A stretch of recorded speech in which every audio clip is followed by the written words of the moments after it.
estreñimiento. La mal llamada colitis nerviosa, que en medicina le decimos síndrome de intestino irritable, la variedad, estreñimiento o constipación y el estreñimiento crónico funcional. La diferencia puede ser muy tenue, pero es importante reconocer la diferencia para poder dar. En el estreñimiento crónico funcional estamos hablando de evacuaciones de menos de 3 por semana. Estamos hablando, hay una escala que se llama escala de Bristol, pero es desde las bolitas de chivo hasta el líquido y son 7 parámetros. Entonces el de en medio es como el normal, como el submarino, ¿no? Ok, el conocido. Oh my God, esto de hablar de estos heces fecales, ¿no? Pero bueno, imagínenselo. Es que salió como submarino, no. De cuando era niño. Ya cuando uno es niño, pues uno evacúa así puro submarino, ya después ya no. Bueno, la misma. Forma es como el estímulo para que el colon también camine y trabaje. Pero en aquellos pacientes que están en una convalescencia, híjole, es terrible. Y si es, por ejemplo, no sé, me quiero imaginar una fractura de toda la pierna, que tienen que estar con la pierna levantada y que no se pueden mover, o alguna lesión en la columna, en la cadera, que no se pueden mover, se vuelve un serio problema, primero porque no puedes movilizar como tú quisieras al paciente. No le puedes poner enemas tan fácilmente como uno quisiera. No le puedes ayudar. ¿Por qué? Pues porque tiene un problema de fracturas o de inhabilitación. Tú de esto sabes más que yo. Sí, claro, puede tener una lesión nerviosa a nivel de región dorsal. Hay una zona, obviamente el intestino también es movido por ciertos nervios. Y si tienes una lesión también a nivel medular o una lesión de esos nervios que van y mueven ese intestino, también tiene sus repercusiones. O sea, entonces, pero fíjate, por ejemplo, qué interesante. Perdón, doctor, una persona que está paralizado de sus piernas, ¿puede tener problemas de esto, de estreñimiento? Bueno, sí, claro que sí, como no, porque aquí es bien interesante, claro, aquí nada más bien breve, porque quiero que apreciemos al doctor Gilberto, claro, sí, pero imagínense, cuando alguien tiene una lesión medular, por ejemplo, completa, se rompe todo el control importante que tiene el sistema nervioso, obviamente, para todos los órganos y sistemas. Se rompe, se pierde. Entonces abajo se vuelven locos, se vuelven loquitos y a ver, pues no tengo cabeza, no tengo control. Entonces te vas a los dos extremos, ¿no? O está todo flojo o está todo estreñido. Y sí sucede eso perfectamente. Pero Gilberto, estás mencionando algunas cosas bien interesantes. ¿Cómo se les ocurre a todo el mundo? No, ponte esto, o tómate unas cucharadas de no sé qué, y ponte enemas. Y ya sabes, ¿no? La gente siempre recomendamos un montón de cosas lavativas, ¿no? Oye, y eso, o sea, ¿y eso ¿qué pasa con eso? ¿Es malo? Pues sí y no. Aquí no el problema, sino el asunto es que te digan qué tienes. Claro. O sea, que te digan qué tienes. Porque si tú lo que tienes, por ejemplo, hay 3 formas o 3 posibles variedades de estreñimiento crónico. La que tiene una movilidad normal, pero la 2, la que tiene una movilidad anormal, y 3, la que todo está normal, pero la evacuación a nivel de los músculos del recto, que son los músculos anorrectales, trabajan equivocadamente. Y este es otro problemón que es más frecuente de lo que nos imaginamos. ¿En qué consiste? Consiste en que nosotros tenemos 2 compuertas para detener el excremento. Tenemos que abrir las 2 compuertas para poder evacuar. Bueno, hay un trastorno en la dinámica pélvica en donde una de las puertas, a la hora de que nosotros decimos ábrete, se cierra. Y entonces no pueden evacuar y dicen, es que no puedo evacuar. Les hacemos estudios y todo se ve bien, y esto se diagnostica a través de un estudio de medición de presiones, y ahí entonces encontramos una discinesia de lo que es la evacuación. Y ahí no hay medicina, ahí tenemos que educar al paciente a que relaje verdaderamente las 2 puertas para que pueda, pues en esa forma, poder evacuar. Y reeducar, bueno, pues el método, ojalá hubiera una medicina, pero no, es con un globito. Wow. Es decir, se tiene que introducir un globo en la colita, y cuando él dé la señal de decir quiero evacuar, el globo, si no da la señal adecuadamente, no va a salir, se queda atorado el globo.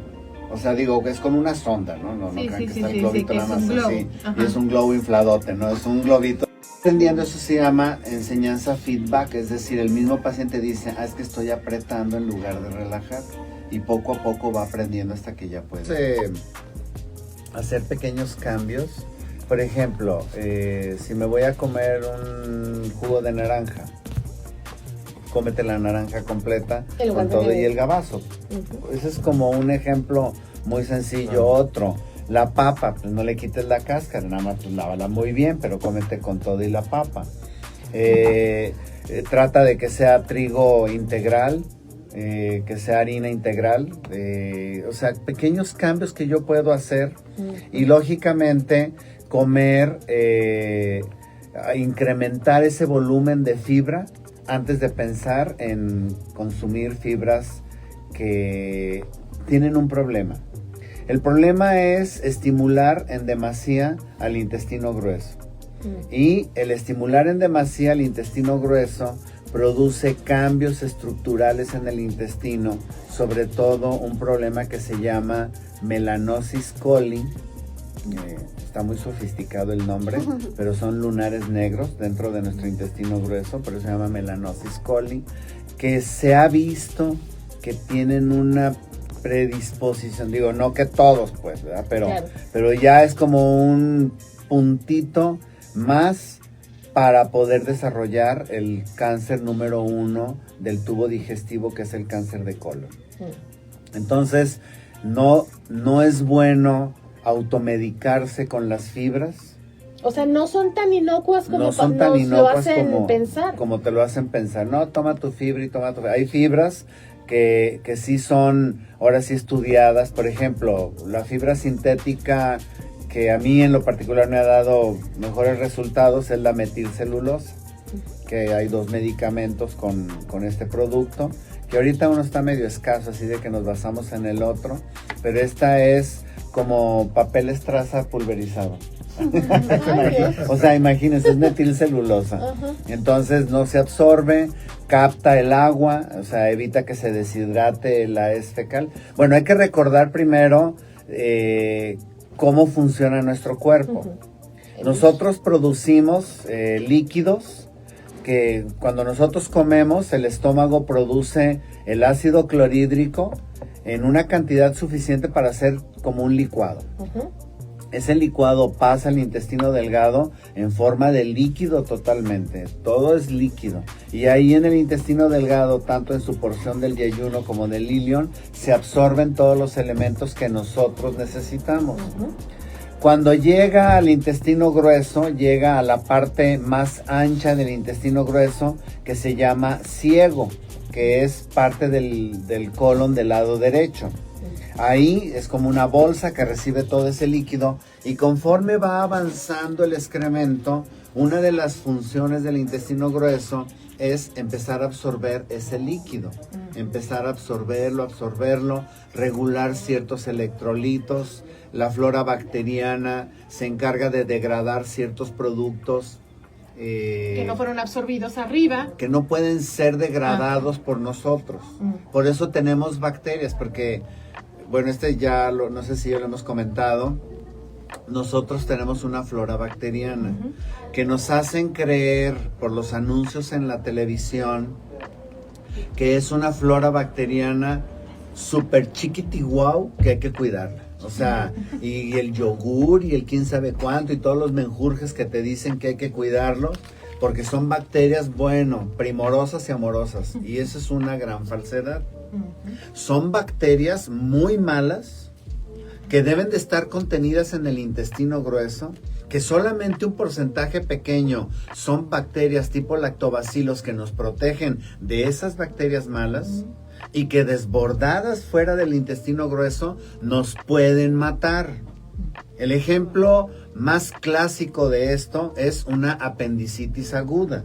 En una apendicitis aguda, el excremento queda colapsado, se tapa el apéndice por una semillita, por un pedazo, un coprolito, Y el excremento que queda al final en el apéndice se empieza a comer al mismo apéndice hasta que, si no operas al paciente, truena el apéndice y se riega esta pus, que son las bacterias propias de nosotros, produciendo una peritonitis. Y ahí sí, más de alguien se ha muerto por un cuadro de peritonitis, y son las bacterias de nosotros.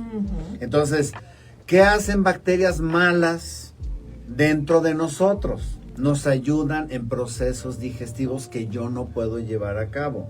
Esto sería como tener delincuentes fuera de tu casa, mafiosos, y tienes una barda y tienes un vigilante que dice, pues ya nada más necesito 10 delincuentes porque no puedo romper este hueso y yo necesito lo de adentro del hueso. Entonces él que rompe el hueso y yo le chupo pues el tuétano. Tan rico el tuétano. Ay, delicioso. Vamos a imaginarnos así, y ellos se quedan con el hueso y yo me quedo con el tuétano. Pero si yo tengo un trastorno funcional, estos delincuentes se van a empezar a multiplicar. El rato no son 10, son 100, son 1000, son 5000. Son tantos que desbordan tu barda e invaden otros lugares y vas a causar más problema. Entonces, el intestino tiene estas dos funciones. 1, degradar ciertos productos que me ayudan, sobre todo vitaminas. Y 2, reabsorber líquidos y electrolitos para poder solidificar el excremento y que no tengamos pérdida de este líquido que es vital para nosotros. En alguna ocasión, en una revista que sale mensual, que todo el mundo la conoce, salió la historia de un resumen de un libro de una enfermera que, para que vean cómo funciona nuestro intestino grueso y lo maravilloso que es, que estaban en un barquito de ellos, un yate, y total colapsó el yate, y en una balsa vivieron ahí durante cerca de un mes. Y dices, ¿cómo fue que lograron sobrevivir? Ella era una enfermera que sabía cómo trabajaba el intestino grueso, y dentro del equipo de salvamento estaba una manguera. Entonces les hacía enemas a sus hijos y a su esposo, y el intestino se encargaba de chupar nada más el agua, para que vean qué maravilloso es nuestro intestino. Y bueno, además pescaban, y con eso lograron sobrevivir cerca de 35 días en el mar. Sin otro puro pescado. El puro ingenio de cómo funciona mi intestino grueso, de cómo chupa el agua y dejando la sal, porque dejaba la sal del agua de mar y nada más chupaba el líquido, el H2O, y sobre de eso vivió. Qué increíble, ¿verdad? Qué increíble. Qué padre, muy bien. No, con el doctor Gilberto se platica y se aprende Y se aprende demasiado, muchísimo. demasiado. Doctor, ¿son buenos los lavados colónicos para las personas que tenemos problemas de estreñimiento? Bueno, eso de los lavados colónicos, yo siempre les he dicho que si fueran buenos o naturales, Dios nos hubiera incluido manguera, llave y manguera en la cola. Entonces, pues no, hay que ver por qué tiene claro. ese estreñimiento y sobre eso trabajar. Aun cuando sí le voy a decir, las personas que lo hacen se sienten muy bien. Entonces, ya es como una decisión propia, pero lógicamente es antinatura, ¿no? Es mejor acudir al médico Acudir con el médico. Y dejar al intestino, pues No, trabajar no como creo que trabaja. haga, si lo hacen una vez a la semana, una vez al mes, no creo que les vaya a causar mayor problema, pero sí que quede bien conceptualizado de que no es normal eso. Okay. Precisamente un amigo me preguntaba que si se puede evitar el tacto rectal. O sea, pues, entonces yo le dije, bueno, la única forma que puedes, entre comillas, evitar el tacto rectal es hacerte un ultrasonido de alta resolución a través de la vejiga con un buen ultrasonografista que te vea la próstata y que vea que no hay zonas raras, y haciéndote el antígeno prostático específico en sangre. Si el antígeno prostático específico sale normal y el ultrasonido te dice que está normal, pues yo creo que eso te da una seguridad de que no tienes el cáncer más común del hombre, que es el cáncer de próstata. Se han ensayado medicamentos. Se ha visto que hay una disminución en los neurotransmisores de mi intestino grueso, del intestino grueso, y se han ensayado medicamentos que favorecen un neurotransmisor que se llama serotonina con muy buenos resultados. Entonces, esto es como lo más natural, por así decirlo, que puede haber para estimular ir a evacuar.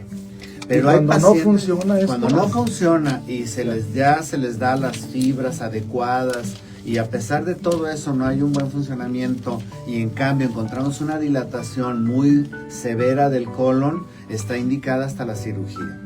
Cuando yo oí por primera vez cirugía para estreñimiento, así como hace años de eso, me quedé como de a 4, pero luego ya analicé y se presentaron ponencias y ha habido muchos estudios en instituciones como la Clínica Mayo, en donde pacientes en donde segmentos de intestino no funcionan, se resecan e incluso todo el colon. Claro, qué interesante. En esos casos, bueno, acudir con una gente obviamente Claro. reconocida. Aquí está el doctor Gilberto Priego. Muchísimas gracias que estuvo con nosotros el día de hoy. There's nothing that's changed.